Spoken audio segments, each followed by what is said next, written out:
करदम और देवहूति का विवाह। देवहूति ने कहा, मुझे ऐसे ही पति की जरूरत थी। कामांध होकर संसार सागर में डूबने के लिए गृहस्थाश्रम नहीं है। मेरी ऐसी ही इच्छा थी कि मुझे कोई जितेंद्रिय पति मिले। देव को बुलाने वाली शक्ति ही देवहूति है। निष्काम बुद्धि ही देव को बुला सकती है। मनु महाराज ने विधि पूर्वक कन्यादान कर दिया। देवहूति करदम का विवाह हो गया। देवहूति करदम के आश्रम में रहने लगी। उसने सोचा कि मेरे पति तपस्वी हैं, अतः मुझे भी तपस्विनी होना होगा। वे दोनों 12 वर्ष एक ही घर में रहते हुए भी संयमी और निर्विकारी रहे। दक्षिण प्रदेश में आज से 1100 वर्ष पहले वाचस्पति मिश्र नाम से ऋषि हो गए हैं। शरण शास्त्रों पर उन्होंने टीकाएं लिखी हैं, जो आज भी प्रख्यात हैं। वे सारा दिन तपश्चर्या और ग्रंथ लेखन में बिताते थे। विवाह होने के बाद 36 बरस गुजर गए, किंतु वे यह भी नहीं जानते थे कि उनकी पत्नी कौन है। 36 वर्ष तक रहने के साथ भी वे अपनी पत्नी को पहचानते नहीं थे। एक दिवस वे ब्रह्मसूत्र के शंकर भाष्य पर टीका लिख रहे थे। भाष्य लिख रहे थे, किंतु एक पंक्ति कुछ ढंग से लिखी नहीं जा रही थी। दिया भी कुछ धुंधला हो चला था, अतः ठीक तरह से दिखता भी नहीं था। उनकी पत्नी दिए की लौ बढ़ा रही थी। इतने में वाचस्पति की नज़र उस पर पड़ी तो उन्होंने पूछा, देवी तुम कौन हो? विवाह हुए 36 बरस बीत चुके, फिर भी वे अपनी पत्नी को पहचानते तक नहीं है। कितने संयमी और जितेंद्रिय होंगे वे। पत्नी ने कहा, कभी आपका विवाह हुआ था, वह याद आता है? वाचस्पति कहते हैं, हाँ कुछ कुछ याद आ रहा है। पत्नी ने कहा, मेरे साथ आपका विवाह हुआ था, मैं आपकी दासी हूँ। आज से 36 वर्ष पहले हमारा विवाह हुआ था। पत्नी ने विवाह की याद दिलाई तो वाचस्पति के मन में प्रकाश जगा और उन्होंने पत्नी से कहा, तेरे साथ मेरा विवाह हुआ। 36 वर्ष तूने मौन होकर ही मेरी सेवा की। तेरे उपकार अनंत है। तेरी क्या इच्छा है? पत्नी भामती ने कहा, नाथ मेरी तो कोई इच्छा नहीं है। आप जगत के कल्याण के लिए शास्त्रों की टीकाएं रचते हैं। मैं आपकी सेवा करके कृतार्थ हुई हूँ। आपकी सेवा करते ही मेरी मृत्यु हो। वाचस्पति का हृदय भर आया। पत्नी से वे एक और बार कुछ मांगने को कहने लगे, किंतु उसने कुछ भी नहीं मांगा। वाचस्पति कहते हैं, देवी तुम्हारा नाम क्या है? भामती ने कहा, इस दासी को सब भामती कहते हैं। वाचस्पति ने कहा, मैं शंकर भाष्य पर जो टीका लिख रहा हूँ उसका नाम मैं भामती टीका रखूंगा। आज भी वाचस्पति के वह टीका भामती टीके के नाम से प्रसिद्ध है। ऐसा था हमारा भारतवर्ष। एक ही घर में 36 वर्ष तक साथ साथ रहकर भी संयम का उन्होंने पालन किया था। ऐसे संयम ही को ही ज्ञान मिलता है। ज्ञान बाजार में नहीं मिलता। आजकल पुस्तकों के द्वारा ज्ञान का प्रचार और प्रसार तो बहुत हो रहा है, किंतु किसी भी व्यक्ति के मस्तक में ज्ञान दिखाई नहीं देता। पूर्ण संयम के बिना ज्ञान नहीं पाया जा सकता। पूर्ण संयम के बिना परमात्मा भी प्रकट नहीं होते। एक ही घर में रहकर करदम देवहूति ने 12 वर्ष तक और वाचस्पति भामती ने 36 वर्ष तक संयम का पालन किया। आजकल का मनुष्य तो 36 घंटे भी संयम नहीं रह आजकल का मनुष्य तो 36 घंटे भी संयमित नहीं रह सकता। करदम जीवात्मा है और देवहूति बुद्धि। देवहूति देव को बुलाने वाली निष्काम बुद्धि है। एक दिवस करदम ने देखा कि देवहूति का शरीर बहुत दुर्बल हो गया है। उसने मेरी सेवा करते करते अपना शरीर सुखा दिया। यह देखकर उनका दिल भर आया। उन्होंने देवहूति से कहा कि देवी कुछ वरदान मांगो, तुम जो कुछ भी मांगोगी वह मैं दूंगा। देवहूति ने कहा, आप जैसे ज्ञानी पति मुझे मिले यही वरदान है। मैं तो पूजा करके बस इतना ही मांगती हूँ कि मेरा सौभाग्य अखंडित रहे।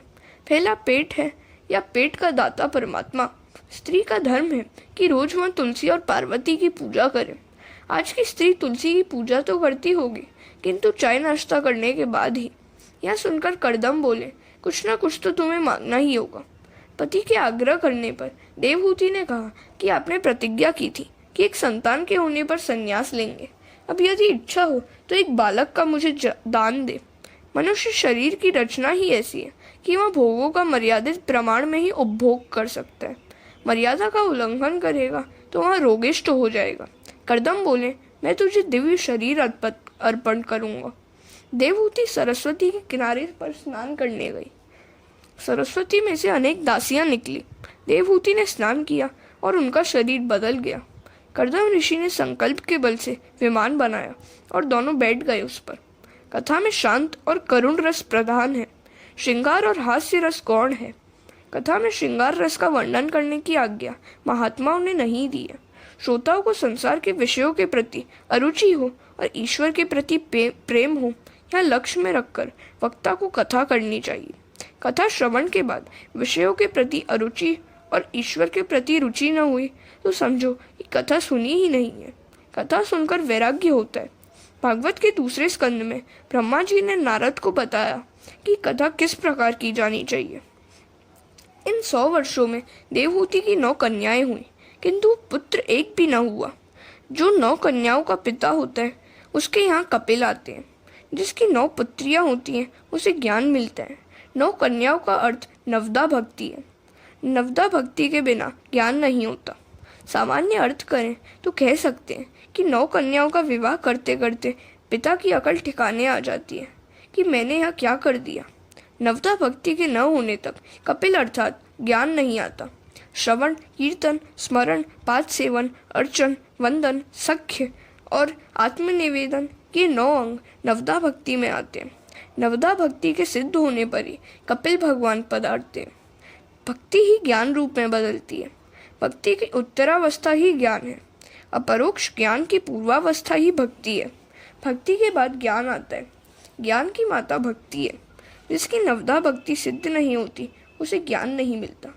भक्ति द्वारा ही ज्ञान मिलता है। तात्विक दृष्टि के अंत में ज्ञान और भक्ति में अंतर नहीं है। भक्ति में पहले दासोहम है और फिर सोहम है।